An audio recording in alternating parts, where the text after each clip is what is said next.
adventurers! Today we are on another exciting adventure here in Fredericksburg, stopping off at the Pioneer Museum. Now I cannot wait to share this adventure with you because this is going to paint the historic side of Fredericksburg for us and show us just what it is that makes this community so special. And with that said, let's move inside to the information center right here on Main Street.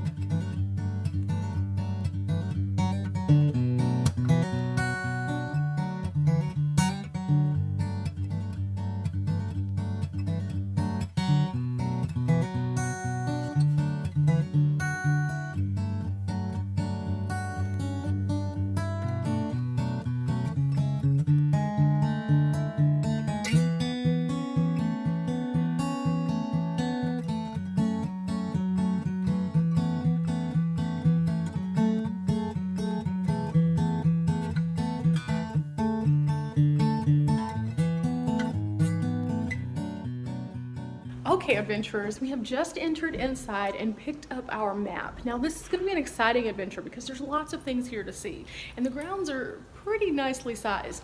They found the descendants of the various structures that we're going to be visiting and have audio from them within each of the structures. But the building that we just came through is actually one of the original structures in the area as well. So right along this hall, we can find the information about it as we advance this way and turn right here. Inside, you'll notice that we have a small room with lots of different things.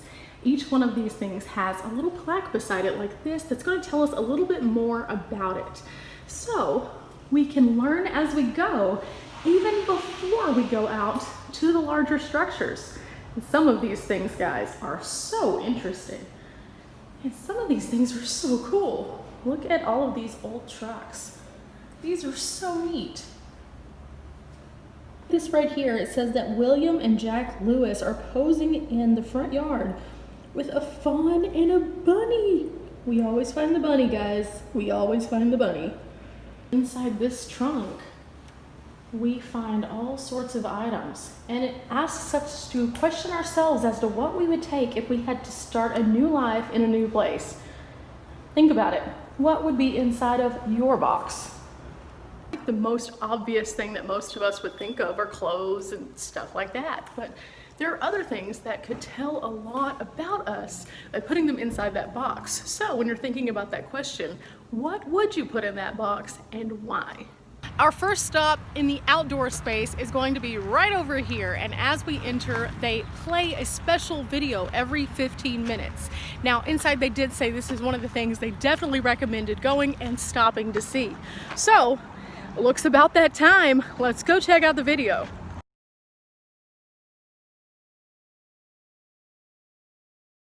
Come true, where one can work his own land, grow his crops, feed his family, and determine his own future. Okay, we just watched the video and learned quite a bit from it. Apparently, Fredericksburg was not the intentional location that most of the German immigrants were originally going to come to. That was much more inland, and also was at the time completely controlled by Comanche Indians. Instead, they found this area after a series of really horrible things had happened, including being basically abandoned on the coastline after immigrating and having to walk by foot all the way to New Braunfels, where other German settlers had already come. They had one man who had a vision and shared that with them and led them to this area where they could thrive and have the ability to have fresh running water and all sorts of places that they could harvest. And from there, they have spawned into the Fredericksburg that we know and love over the last 170 years. So now we're gonna go learn a little bit more about all of the Pioneer Museum and the history of Fredericksburg. First stop is the Sundy Houses. Mom and I are about to go check this out and see exactly what a Sundy House is. As you can see, this is a Texas Historical Survey Committee property. Lots of these buildings have historical significance and have been recognized at the state level. This house served as a place to eat and rest when the Weber family made the 7-mile trip from their ranch to town for shopping and church. In 1904, the house was donated and moved to the Pioneer Museum grounds in 1972. August and Alwine Weber lived on their farm 7 miles south of town near the Pedernales River. They would come regularly on Sundays, first in a hack with horses, and later in an automobile. So something kind of neat about this particular museum is whenever you enter into each building, the sound activates, the lights turn on, and you can actually go inside and see the buildings instead of just looking at them from behind glass. That makes it very interactive, and you can get a little closer to seeing the things that they might have had in each one of the buildings, which makes it very unique.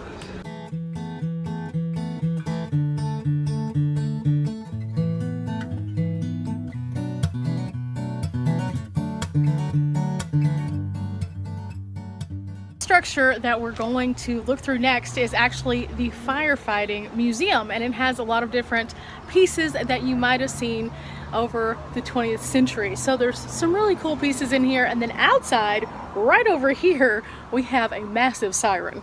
I bet that this would alert anybody to anything that's going on.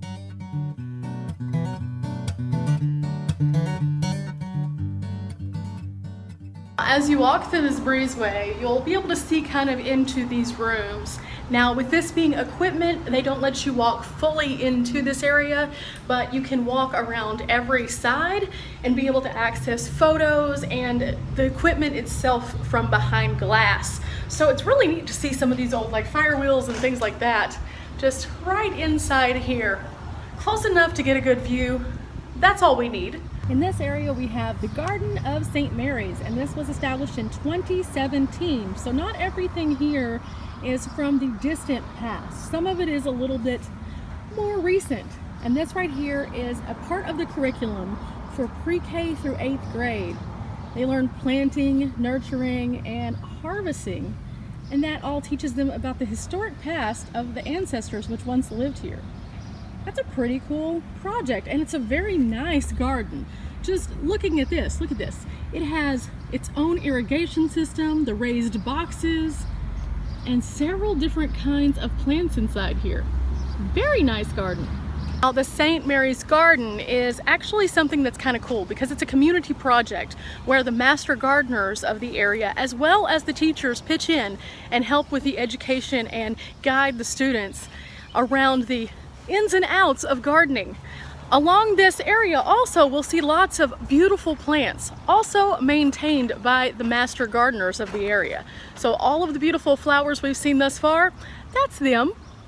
Next building that we will be visiting is the White Oak School, and it is right here. Now, this didn't originally happen to be right in this area. It was actually relocated here, as were some of the other buildings on property. And this one was from about 15 miles outside of where it is currently.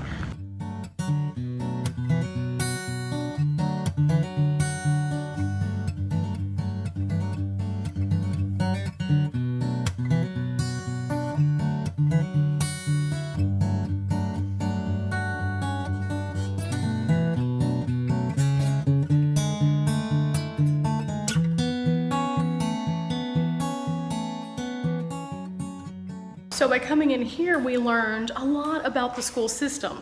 Now, up until World War II, most of the people who would attend this school and lived in this area spoke German. But at that point, it was forbade that they spoke their native language, even though they hadn't necessarily been taught otherwise. So the teacher's job was to teach the German students how to speak English along with a lot of other things. And as a result, they did not come to school knowing any English, but left graduating from the 7th grade understanding basic conversation. And on the board, it's kind of neat because there is both German and English here. So we could all learn a little bit from coming to the school today. And let's look at some of these words. Okay, the color red is rot, green is grün, white, weeb, except for I don't think that this actually sounds like a B. I'm not sure.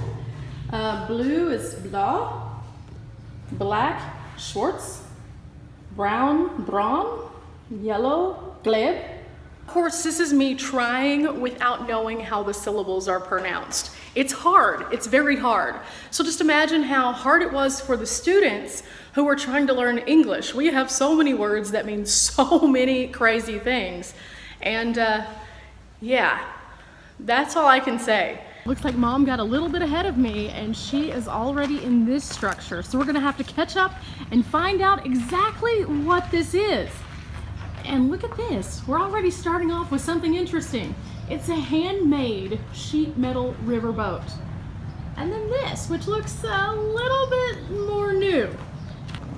Now, Mom here has the map and she said that this is the Wagon Shed. So I was expecting there to be a full description, but there's not. But what there is something kind of cool for the kids. And when you look down at the spyglasses, there's a thing over here that says that they're supposed to search their very own map to find clues.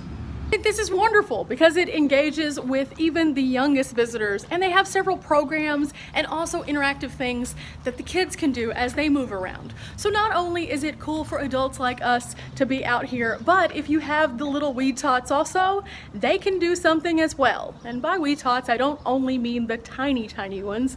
That would be something that would be kind of cool for teenagers even.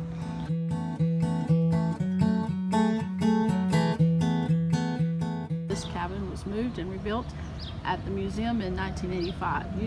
Originally a family home, it was used in later years for family gatherings and as a hunting cabin. So you know what's next. We're gonna walk inside and see what else it tells us. We have the basic information now from the map and pamphlet, but now it's time for us to learn. So let's go into the Walton Smith cabin.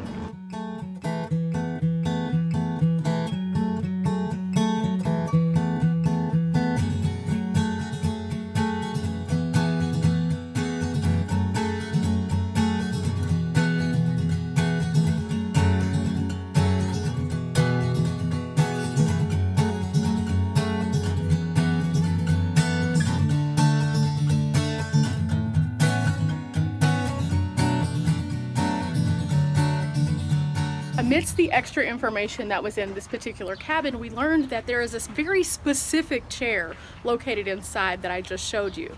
This chair actually is really specific because they haven't found anything quite like it except for in the Sundy House over here and then in one place in San Antonio. So it makes these two chairs that are located in here pretty spectacular. Now, if you're at home and you've seen this and said, I've seen hundreds of chairs and they look very similar.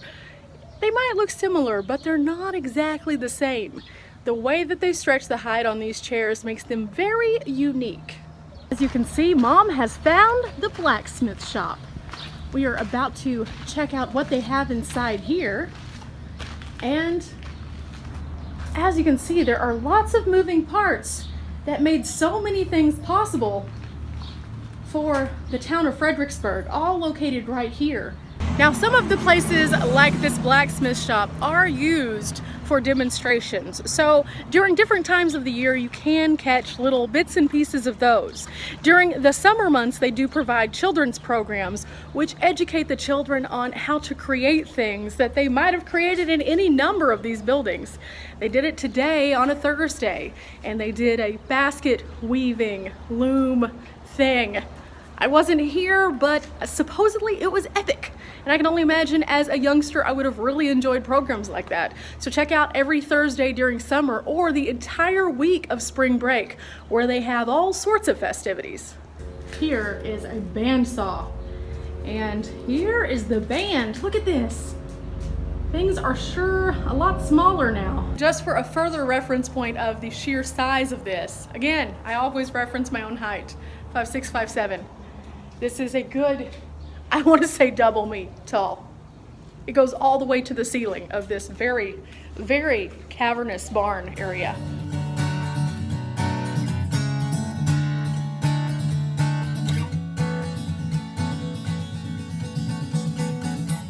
This one is interesting. This is a dough bowl, and I don't know how exactly that they would utilize this because I've never made enough dough to ever need anything anywhere near this size. But it does say here that it was used by the early Fredericksburg bakery.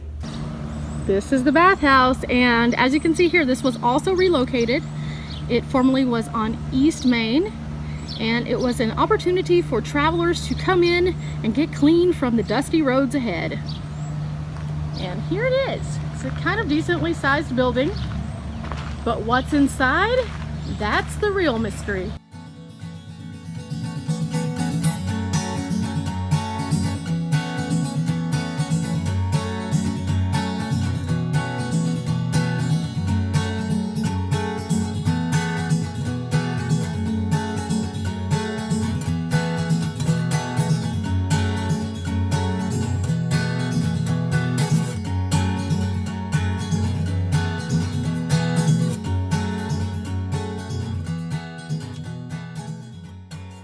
Next up, we are venturing down this lovely shaded corridor and toward the smokehouse. Now, smokehouses were used to basically preserve meats and things like that. So we're gonna go inside and see what it might have been like. I sure hope it's not like super hot in here like everywhere else, but wow, this is not what I expected to see.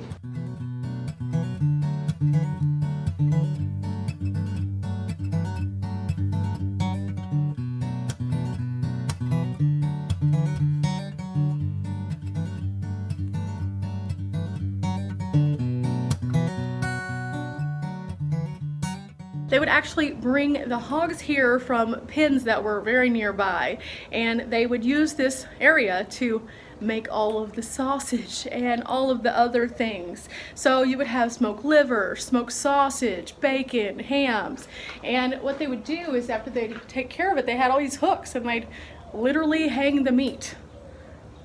Yeah. Okay, we're gonna go into this one right now, and I think this one has a front and a back door to go into. I'm not sure entirely, but we're gonna check it out and find out. So here's our front door. Let's try to see what's inside.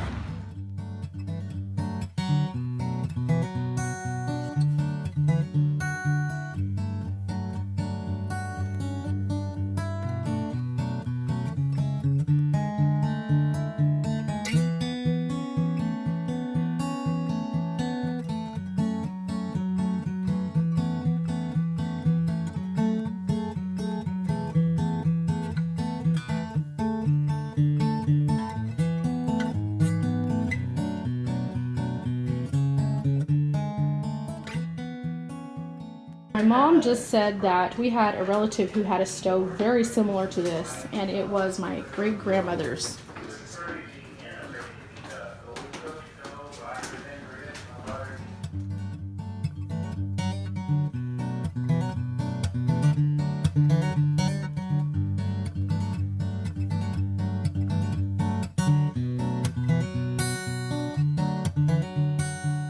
May or may not have value to add, but look at this pergola. It's so pretty. It's so pretty. Okay, adventurers, that is it for the Pioneer Museum here in Fredericksburg. It was really interesting to see the video and then move around out here and learn a little bit more. What was your favorite part, Mom? I don't know. I think, I guess the garden. The garden, And of all course. the plants, the landscape. Of course.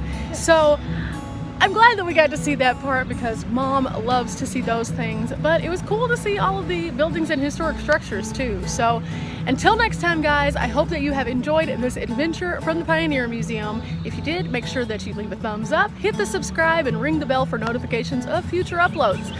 Bye, guys.